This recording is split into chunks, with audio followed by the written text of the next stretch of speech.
the praying mother. And this is, I think that most of the mothers are doing very well in prayer. I thank God for my mother.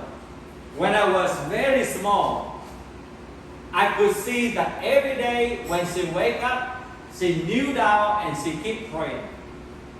And for so many years since I was small, until today I'm already 52 years old, my mother's every day still kneel down to pray for every one of us, pray for the parent, pray for the relative, pray for my uncle, pray for many children, pray for everything. Whenever they heard about something happen, immediately they will kneel down and pray. And I thank God, my wife is also, I'm also very blessed. My family is also blessed. It's just like Hannah. She's not praying only just because she needs a child alone. But the Bible will tell us that they are very devoted, they love God. But of course, they also have a problem with the barrenness, and that's why she prayed even all the more. And the Bible said that one day when she went to the temple and prayed, but at that time, Eli began to look at her and said that she was drinking or she was drunken.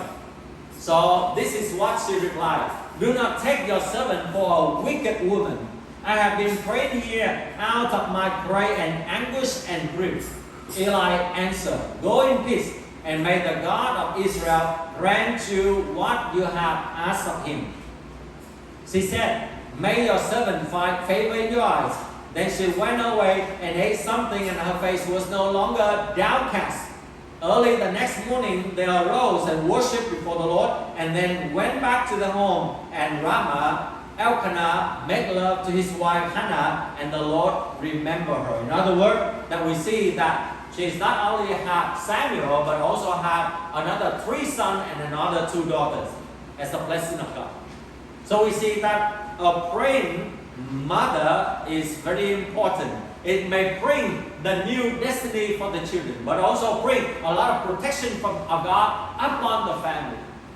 For me personally, many times that I thought that I would be dead in the car accident. But I knew that many times that I have that deliverance because someone is praying for me. My mother is praying for me. You are praying for me. The believers are praying for me. Many are praying for me. And God has made the protection possible in order to save my life until today. It is the prayer that continues to speak into our heart about humility. The prayer of the mother will begin to teach us how to trust God. The prayer of the mother or the parent today. Of course, we also have many families that single mother or single father. So you need to work even harder in order to train the children in prayer, in the spiritual discipline. And it is by the prayer life that Hannah kept her promises. In our world today, and even in ministry, I have seen that I have 1,000 people promise, God, if you do this for me, I'm going to do this for you. But when they have the promises, then they forgot their promises to God.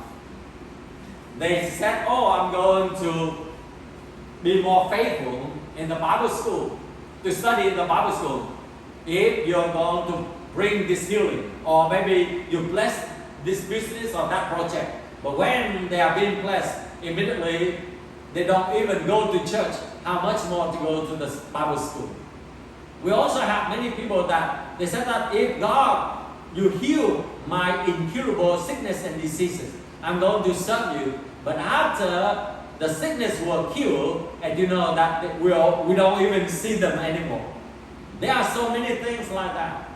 But a real praying mother is the one who honors God and keep the promise with God. Not only that, we see that Hannah, she's not only nurtured to when she after winning the child, she began to keep her promise. And here, the Bible said, in the course of time, Hannah became pregnant and gave birth to a son. She named him Samuel because I asked the Lord for him. When her husband Elkanah went up with all his family to offer the annual sacrifice to the Lord and to fulfill his vow, Hannah did not go. She said to her husband, "After the boy is weaned, I will take him and present him before the Lord, and he will live there always. Do what seems best to you," her husband replied. So, after he was weaned, she took the boy with her, young as his were, along with a 3-year-old bull, an ephah of flour, and a skin of wine, and brought him to the house of the Lord at Shiloh. When the bull has been sacrificed, they brought the boy to Eli. To dedicate the child to the service of God. And have to say goodbye to the baby boy that she had bore in the womb for 9 months. It would be very tough for a mother to say goodbye. And every year can only meet about 1 or 2 times. That would be tough. But it is the action, the faith of a praying mother. And we also pray for you and I today that you and I are going to become a praying father, a praying mother. The one who begin to pray for the great things of God to be installed, to be established, and to be fulfilled in the life of our children. And she offered and dedicated Samuel without any waver, without any hesitation. How about us today?